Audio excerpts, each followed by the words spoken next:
Boa noite.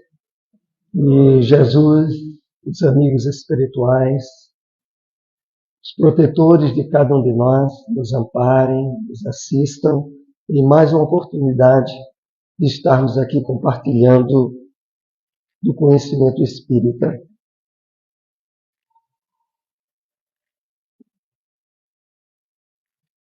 Realmente, a reunião espírita que tem objetivos de compartilharmos os esclarecimentos provenientes dos espíritos do bem, possibilita, quando assim nos reunimos, uma espécie de participação fluídica, vibratória, energética, de características espirituais elevadas, que é um dos alimentos, ou é o alimento mais importante para cada um de nós nos dias atuais. Nós vivemos a cada dia momentos de grandes desafios. Tragédias, ameaças de guerras, dificuldades inúmeras que vão se acrescentando e tornando-se cada vez mais necessário a percepção e o entendimento nosso, à luz da doutrina espírita, do que acontece na realidade material. Nós vivemos num mundo de efeitos. Não é um mundo de causas, é de efeitos. Isso faz com que, se não tivermos o subsídio espiritual, nos sintamos atordoados, conflitados, desequilibrados emocionalmente, como, aliás, tem acontecido com muita gente.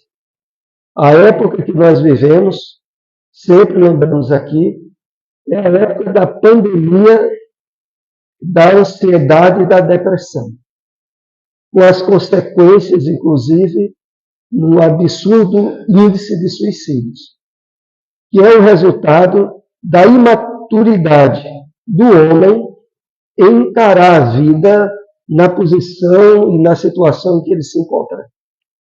Mas essa imaturidade vem devido à influência impactante do materialismo, do entendimento da vida como sendo uma experiência que começa no berço e termina no túmulo.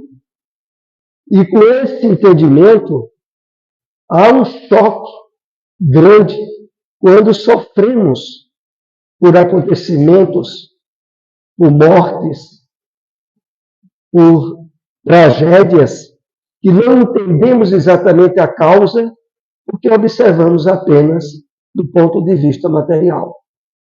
Então, nós precisamos de mais do conhecimento, do entendimento espiritual da vida, para termos um ponto de vista diferenciado. E aquele ponto de vista apontado para nós no Evangelho segundo o Espiritismo, no seu primeiro capítulo. É preciso, diante de uma realidade desequilibrante, de um mundo de provas e expiações, termos um entendimento espiritual da vida. E esse entendimento ele é compartilhado nas reuniões espíritas, em livros que nós viemos a ler, nas aberturas que façamos para entender a vida de um prisma, de um ponto de vista novo, que é o ponto de vista espiritual. Na realidade, é aquele que faz parte da nossa verdadeira natureza, que todos nós somos espíritos, estejamos num corpo ou fora dele. Mas a essência da vida é espiritual. A nossa verdadeira pátria é a pátria espiritual. Não é aquela em que temporariamente reencarnamos. Mas isso ocorre, esse compartilhamento de vibrações, com um resultado muito positivo. Primeiro, porque favorece a intervenção dos espíritos do bem em nossa vida. Ora, os espíritos só querem nos ajudar, independente de religião, os espíritos do bem. Mas para eles nos ajudarem, eles precisam encontrar receptividade, acolhimento, a sua influência, a sua presença. Mas para que haja esse acolhimento, é preciso equilibrarmos-nos emocionalmente, mentalmente, em termos de harmonia dos pensamentos, para aí haver uma receptividade favorável à influência dos bons espíritos. O que nós mais vemos na Terra, atualmente, é devido ao tumulto, aos conflitos emocionais, espirituais que a maioria vive, em campo aberto às influências do mal, aos desequilíbrios, aos processos obsessivos. Porque o que mais sintoniza com os espíritos doentes e desequilibrados é a bagunça, é a desordem, é o próprio desequilíbrio. E é assim que a maioria das mentes que ainda não receberam esse alimento espiritual que nós estamos tendo aqui, tem estado e favorecem as intervenções espirituais do desequilíbrio. Então, a mediunidade, que é o nosso assunto principal, estudando ainda o livro Nos Domínios da Mediunidade, que já faz algum tempo, nós hoje iremos nos deter mais abertamente no capítulo 8, Psicofonia Sonambúlica. Mas antes de entrarmos nele propriamente dito, é muito interessante quando associamos os subsídios da Bíblia, dos Evangelhos, ao que hoje nós aprendemos nas casas espíritas. Então, no Evangelho de Mateus, capítulo 10, versículo 8, Jesus dá uma série de recomendações a seus discípulos. Ele diz assim: ide e pregai o reino de Deus. Curai os enfermos. Purificai os leprosos. Ressuscitai os mortos. Essa é a orientação que Jesus dá aos discípulos. E aqui, como na Bíblia como um todo, é necessário extrair a compreensão espiritual da letra. Porque, como já dizia o apóstolo Paulo, a letra mata, o espírito vivifica. É preciso entender o que está escrito na Bíblia à luz do Espírito. Então, Jesus está ali dando orientações diretas sobre vários aspectos da mediunidade. Primeiro, quando ele diz, ide curar os enfermos, ele se refere à mediunidade de cura. Nós tivemos no Brasil, inclusive tem um filme recente sobre o fenômeno Zé Arigó. Porque o fenômeno da mediunidade de cura, que no caso era o de Zé Arigó, e como aqui sempre esclarecemos, não é um patrimônio do Espiritismo. A mediunidade é patrimônio da humanidade e esteve presente na vida do homem ao longo de todas as épocas. Mas atualmente, como já era prescrito por Jesus no Evangelho de João, capítulo 14, quando ele faz a promessa do Consolador prometido, do Espírito de verdade, que viria lembrar seus ensinos, trazer ensinamentos novos, e ele se referia ao Espiritismo, a profecia do próprio Cristo se dirigiria a uma época onde a multiplicação dos fenômenos mediúnicos estaria muito bem caracterizado, como se deu a princípio no dia de Pentecostes, relatado no livro Atos dos Apóstolos. Nós vivemos, a partir do Espiritismo, o Pentecostes novo, na multiplicidade e intensidade dos fenômenos mediúnicos. Então, citávamos, no caso, o Zé Rigor, como médium de cura, mas tivemos diversos outros no Brasil. Francisco Peixoto Lins, o Peixotinho, que também possuía a mediunidade de cura, e muitos outros. Mas voltemos à citação de Jesus, em Mateus capítulo 10. Então, primeiro ele diz, curai os enfermos.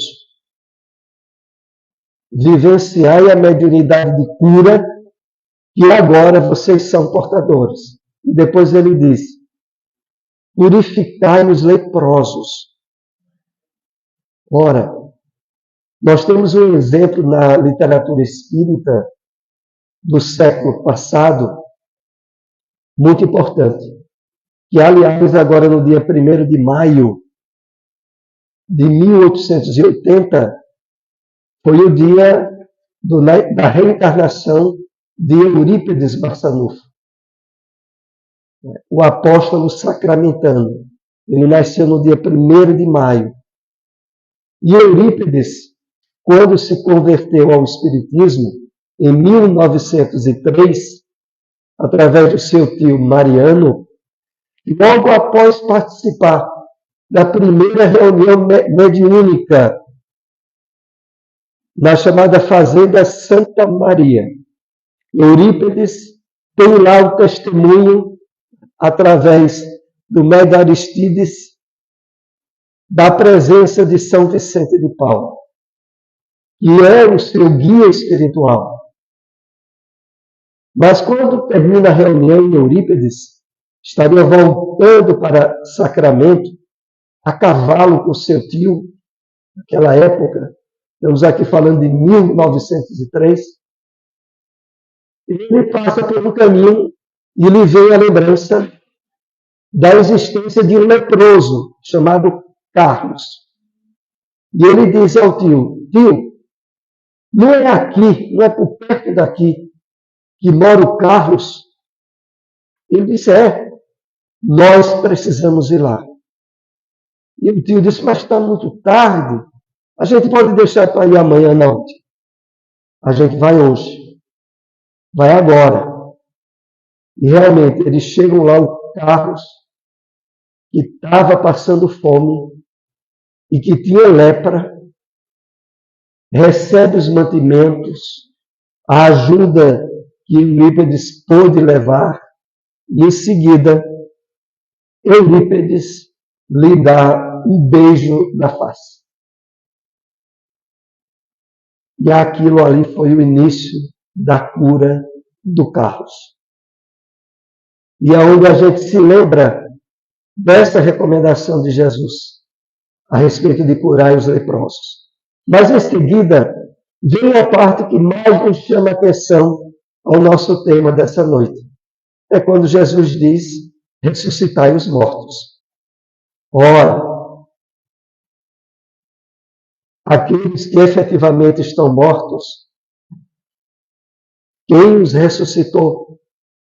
Alguns diriam, o próprio Cristo ressuscitou a Lázaro. Mas Lázaro, nós aprendemos, à luz da doutrina espírita, como está bem caracterizado no livro A Gênese, que foi um fenômeno realizado pelo Cristo, onde Lázaro estava sob um processo de letargia profunda, que leva muitas vezes aquele que assim está passar até a um estado de relativa decomposição física.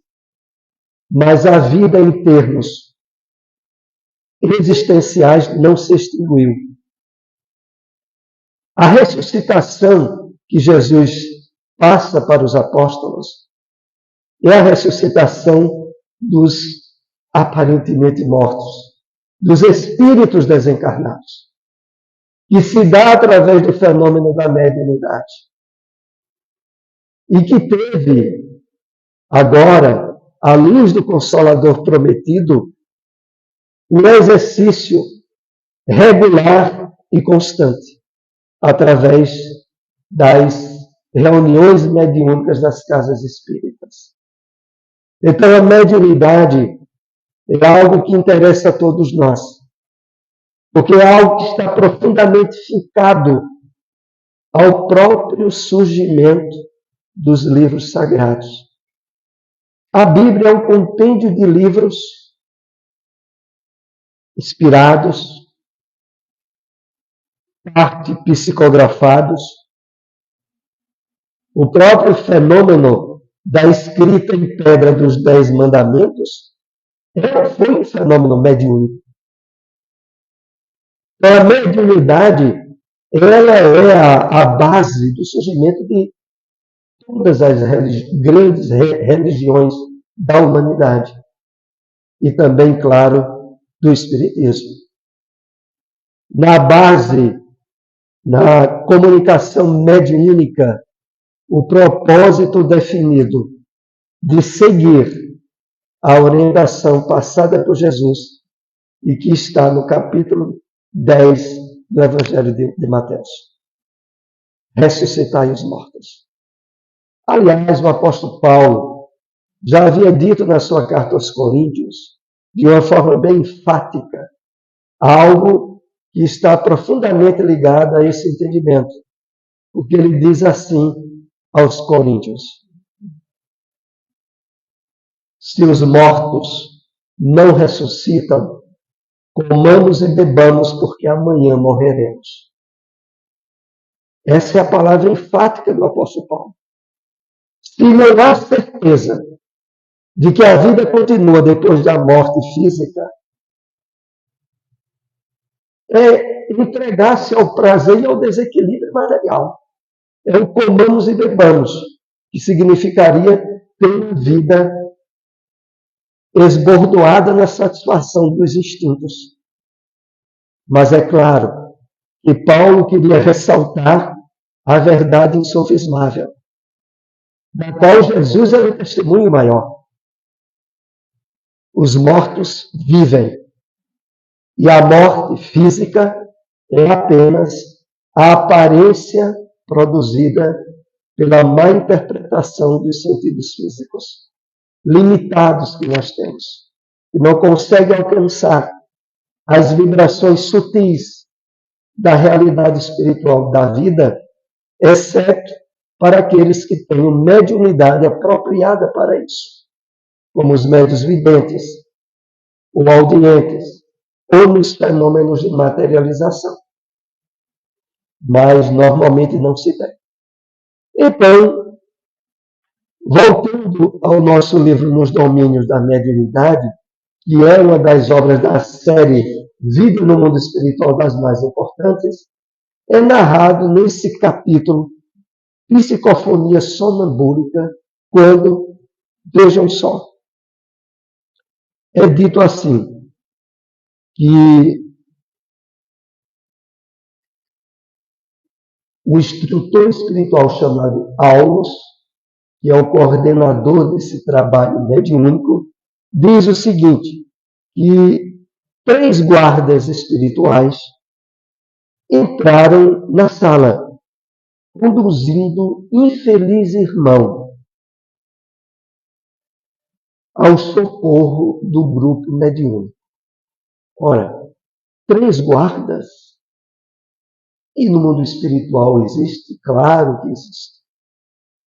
As estruturas humanas que estabelecem a organização na sociedade dos espíritos encarnados têm como modelo, como molde, as estruturas aperfeiçoadas do mundo espiritual. As humanas é uma mera cópia. Então, de fato, como já nos era mostrado no livro Nosso Lar, há escolas, há lares, há serviços de estrutura e de organização, a ministérios. O que nós enxergamos na Terra e que se caracteriza na nossa percepção como fator importante da organização em sociedade, veio do lado de lá. Através da inspiração, através mesmo de fenômenos mediúnicos, da coparticipação do mundo material com o mundo espiritual. Então, esses guardas traziam um infeliz irmão. Esse irmão que mais adiante nós passamos a conhecer pelo nome de Libório, ele é trazido para o socorro mediúnico pelo fato de estar associado a um processo de natureza obsessiva, a uma irmã que já frequentava a instituição. Esse fenômeno obsessivo teve origem a partir da desencarnação do Libório. Libório, que na época era noivo, já de algum tempo, veio a desencarnar numa quarta-feira de cinzas de carnaval, depois de passar todos os dias de momo dançando e embriagando-se. E ao deixar sua mãe, que já era idosa, em casa, quando ele era o único arrimo de família, o único filho que cuidava dela, mas que não consegue superar a vontade de se entregar à folia do carnaval. A sua mãe, já doente de idade, pede para que ele não vá, mas ele vai. E se envolve, dizendo a princípio a mãe que voltaria logo, sai de casa no sábado, volta na quarta-feira de cinzas. Bêbado, ser inconsciente, quando chega em casa, de noite, abre o gás para tomar banho e pega no sono e vem a desencarnar pela ingestão desse gás que lhe provoca a perda do corpo físico. Ele entra no mundo espiritual sem ter ideia do que é isso. Mas a sua namorada, psiquicamente associada a ele, o atrai. E se estabelece ao longo do tempo um processo obsessivo aonde os estados de medo, de susto perante a realidade do mundo espiritual, ele transmitia para ela. O resultado foi o estabelecimento de uma síndrome do pânico. A princípio, mas que veio a piorar com os seus efeitos danosos para o corpo físico. Porque já faziam 5 anos da desencarnação dele, quase 5 anos, quando era de fato, a partir desse contato mediúnico, vai se iniciar o tratamento. Claro, primeiro socorrendo aquele que agora é o obsessor. E à luz da doutrina espírita, é sempre bom lembrarmos que na Terra não existem vítimas totalmente inocentes. Todos nós trazemos um passado aonde a presença de desequilíbrios, de vícios e às vezes de crimes não resolvidos fazem parte do material psíquico que nós temos de passadas encarnações. Alguém que agora passa por um processo obsessivo, não se pode dizer quem é errado e quem é certo. Porque são espíritos da caminhada evolutiva com suas imperfeições. E quem errou primeiro nunca se tem a ideia.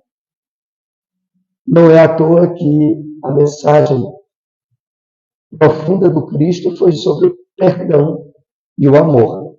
O perdão, aliás, ressaltado no próprio Pai Nosso, né?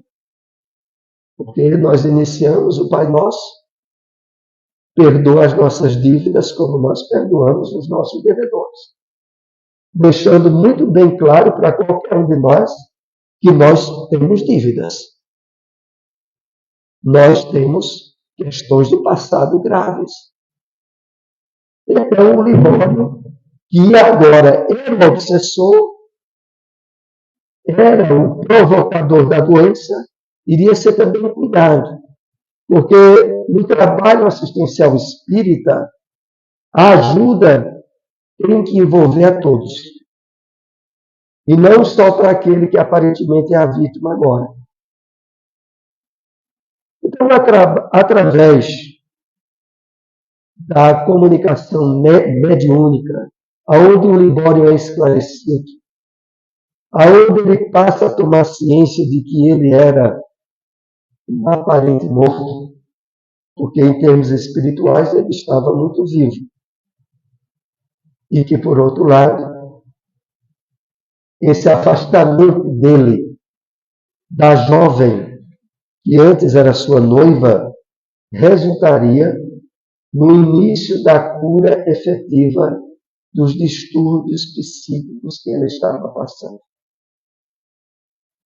É claro e é importante que aqui enfatizemos que o Espiritismo se associa à medicina e à ciência em todas as áreas, e sobretudo na área da psicologia e da psiquiatria. A busca de tratamento para os processos de desequilíbrio, como é o caso da síndrome de pânico e de outras fobias, tem sempre duas áreas necessárias de ajustes e de tratamento.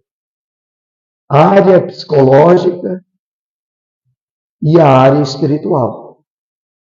E às vezes também a área física, porque não poucas vezes a doença começa no corpo, começa no espírito, passa para a mente e da mente se manifesta no corpo físico. E o tratamento tem que ser conjunto. Então, a busca do tratamento psicológico é importante e necessário, mas que seja associada ao tratamento a terapia espiritual, a terapia espírita. A busca da ajuda através da oração, do passe, da busca de uma consulta de natureza espiritual no centro espírita, para efetivamente haver um tratamento de conjunto e se dê um resultado efetivo mais promissor e menos demorado. Bom, é o caso de Libório. Nós trouxemos aqui também, para ilustrar o nosso estudo, um caso desse livro, A Luz do Consolador. É uma obra do espírito Ivone do Amaral Pereira. E essa obra, publicada pela Federação Espírita Brasileira, ela tem um capítulo interessante para as nossas reflexões desse tema. O capítulo se intitula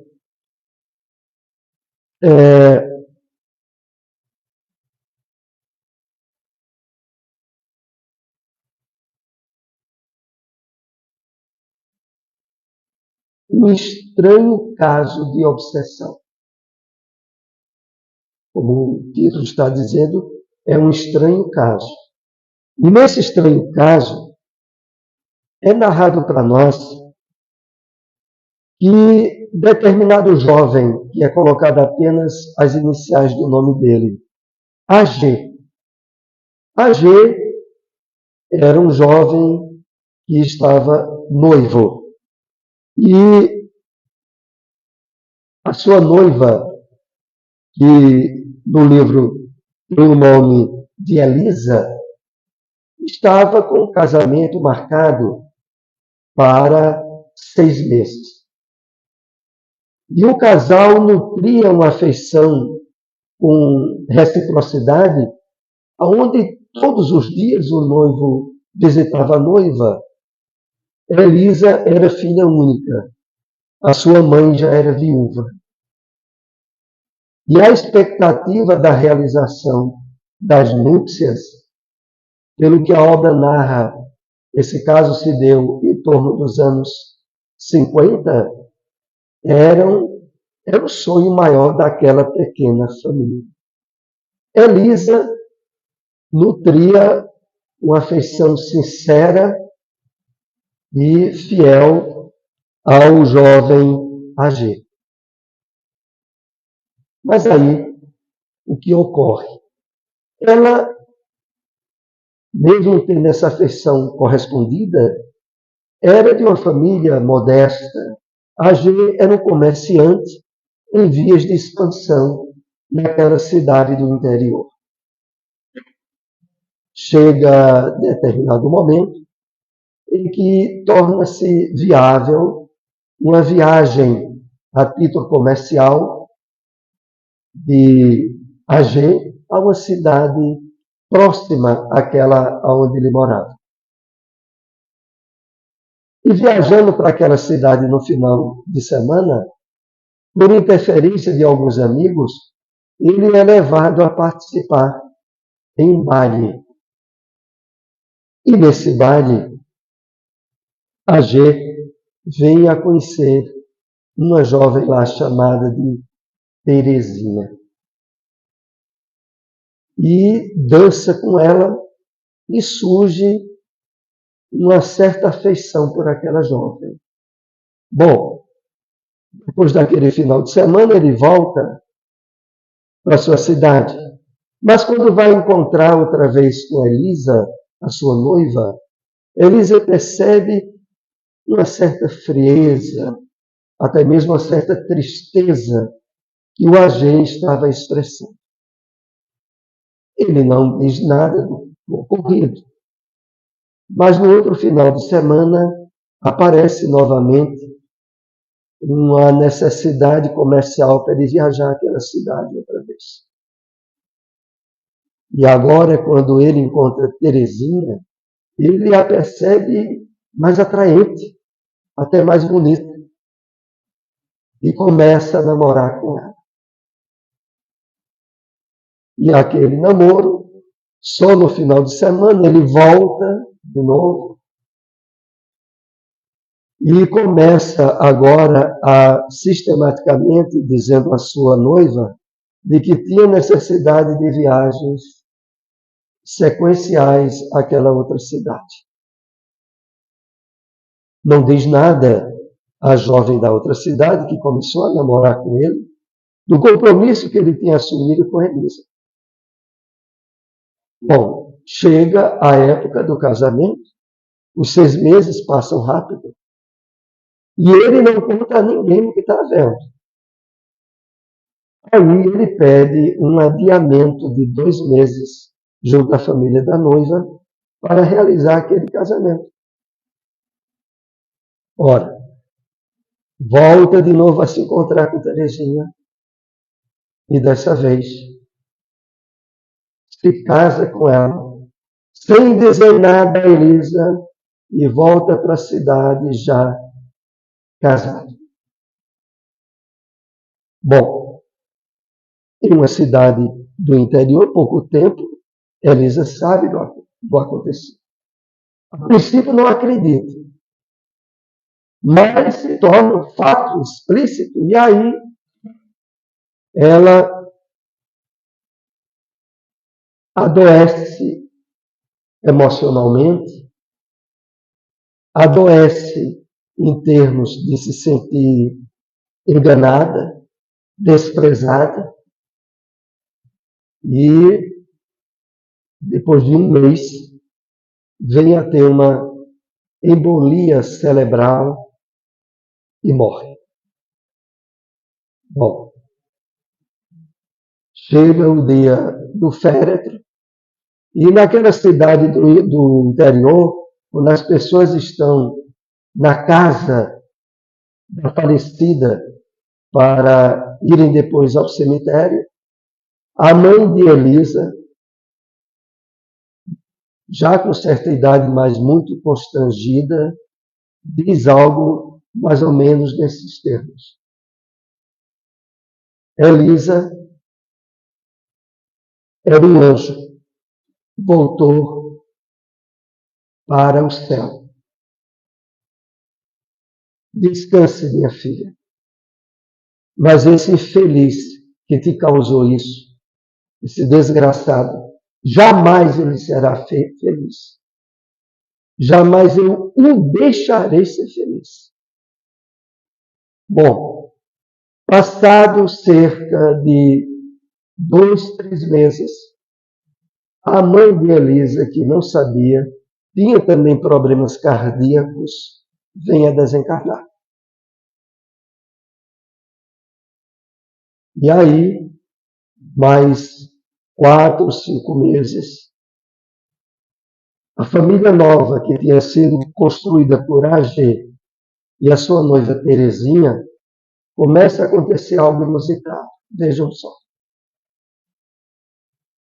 Surge certa vontade em Terezinha de beber, tomar bebidas alcoólicas. E depois a estar embriagada. E o caso, logo no início, foi alvo de uma discussão forte com o marido, que exprobou o comportamento dela, mas no dia seguinte ela voltava a se embriagar de novo. Bom, a coisa numa cidade do interior se tornou um escândalo, porque ela bebia de cair pelas ruas. Alguém vinha dizer ao marido dela. O marido tentou de tudo. Procurou ajuda médica, tratamentos médicos que não resolveram nada. E mais um agravante era que a Terezinha, ela não bebia vinho ou cerveja, ela bebia era aguardente. Era aguardente e não tinha jeito. Nessa situação, que ficou se arrastando por anos, ela chegou a ter, com o AG, 4 filhos. Mas não havia jeito para essa embriaguez de Terezinha. Até que, certo dia, o esposo dela, numa roda de amigos, um deles disse assim: mas por que você não tenta levar ela no centro espírita? Naquela cidade tinha um centro espírita. E o esposo disse: eu nunca pensei nisso. Quem sabe não tem algo a ver? E, de fato, na instituição espírita que eles buscam ajuda, quando o AG vai com a sua esposa, o dirigente lá do centro, que era um médium inspirado na hora, pelo espírito mentor da casa, que era Bittencourt Sampaio, recebe pela intuição de que aquilo era um caso de processo obsessivo. E ele é orientado intuitivamente pelo Bittencourt de procurar ajuda logo com a esposa, que era médium ostensiva. A própria esposa de Bittencourt era médium. E, naquela oportunidade, meus amigos, os trabalhos mediúnicos não tinham o estabelecimento regular como hoje nós temos nas casas espíritas. Porque lá, de imediato, através da oração, e mesmo com a presença lá da Terezinha, a esposa do médium recebe o espírito de Dona Madalena. No estado de ódio, era ela que encontrou receptividade e provocou aquele tipo de desequilíbrio imenso em cima de alcoólicos. Ivone analisa depois conosco o que é que não teria se dado, já que o causador de tudo tinha sido o noivo, o AG, por que é que ela a obsessão não foi para ele? Foi para a esposa. Há vários fatores. Um deles, claro, seria também uma forma indireta de atingir ainda com mais impacto o esposo, mesmo que o processo fosse estabelecido na noiva ou na esposa, a Terezinha. Mas, por outro lado, também teve os fatores provenientes do passado de cada um daqueles espíritos. Como havíamos dito aqui a princípio, nós trazemos de outras vidas questões mal resolvidas que podem abrir portas para doenças, vícios e desequilíbrios. E certamente seria o caso da Terezinha.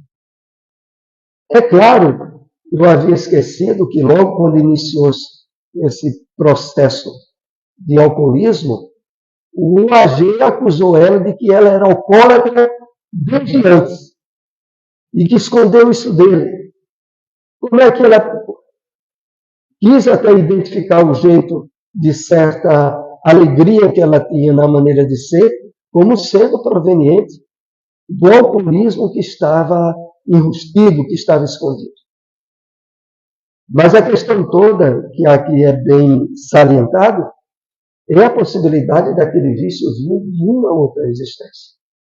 É por isso que nós somos tão motivados pela espiritualidade, ao esforço máximo de espiritualização nosso. Porque nós temos questões de outras vidas mal resolvidas, e se não estivermos agora no esforço máximo de melhoramento íntimo, de aquisição de virtudes, de esforço da vivência da caridade, nós não temos ideias das fragilidades que trazemos do passado. E que muitas vezes não surgiram por não ter aparecido a circunstância provocativa, como no caso aconteceu com a Terezinha. Bom, a história que é narrada aqui por Ivone Pereira tem uma conclusão aí. Mas, vejam, foram 14 anos de embriaguez provocada no processo obsessivo.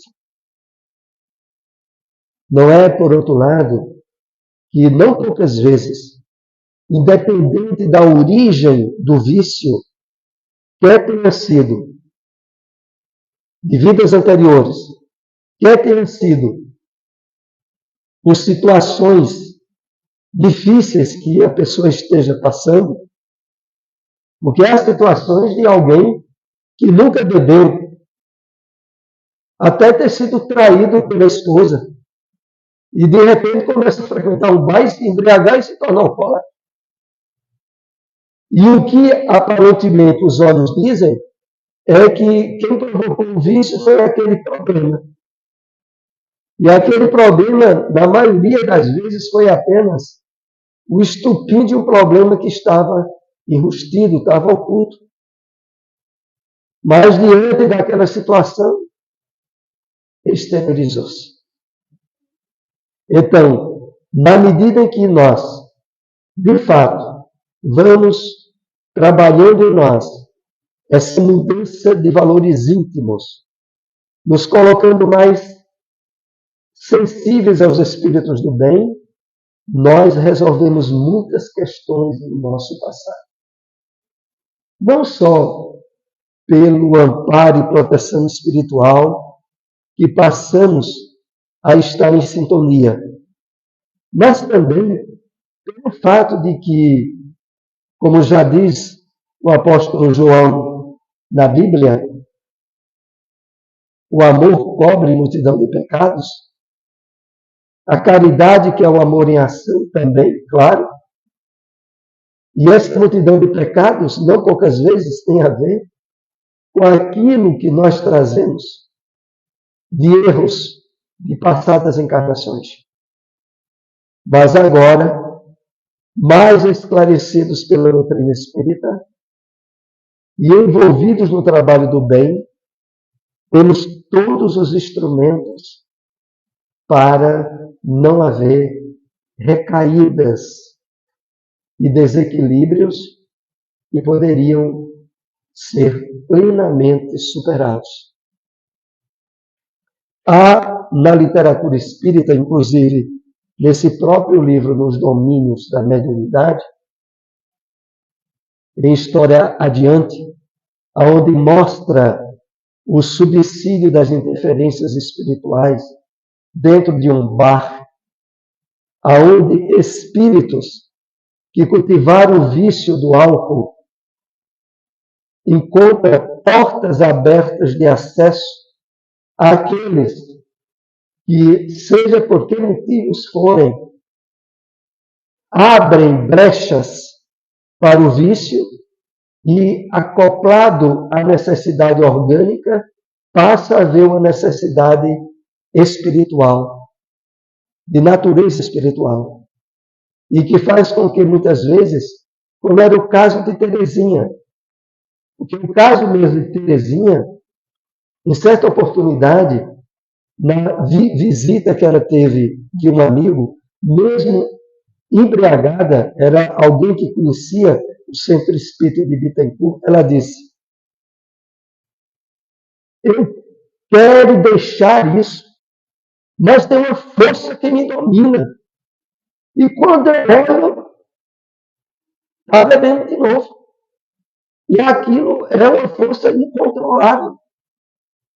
Então se dá, como havíamos dito, os dois campos de atuação. O condicionamento orgânico, que gera a necessidade de repor o vício, aquelas vibrações, aqueles teores alcoólicos, e as carências de ordem espiritual associada através de processos obsessivos. E aí a necessidade de um tratamento também em conjunto. A pessoa precisa de ajuda, às vezes não, psicológica, de tratamento nos alcoólicos anônimos. A própria AME aqui tem sua reunião dos alcoólicos anônimos, e tem vários, não só em Caruaru, mas em diversas cidades. Mas, junto a esse trabalho, o subsídio importantíssimo da assistência espiritual. Porque envolvidos com a pessoa, há espíritos carentes de serem socorridos e ajudados. E a ajuda, como o Aulus diz no livro, o Espírito Aulus, tem que ser dos dois lados. A ajuda tem que ser em conjunto, para que, de fato, a cura se estabeleça. Bom, eram essas duas situações que trouxemos para compartilhar dentro dessa informação da mediunidade. Busquemos ampliar a leitura de obras espíritas. Essas obras do Espírito André Luiz, de Ivone Pereira, são muito importantes para todos nós, porque a questão da mediunidade é matéria de interesse comum a nós todos.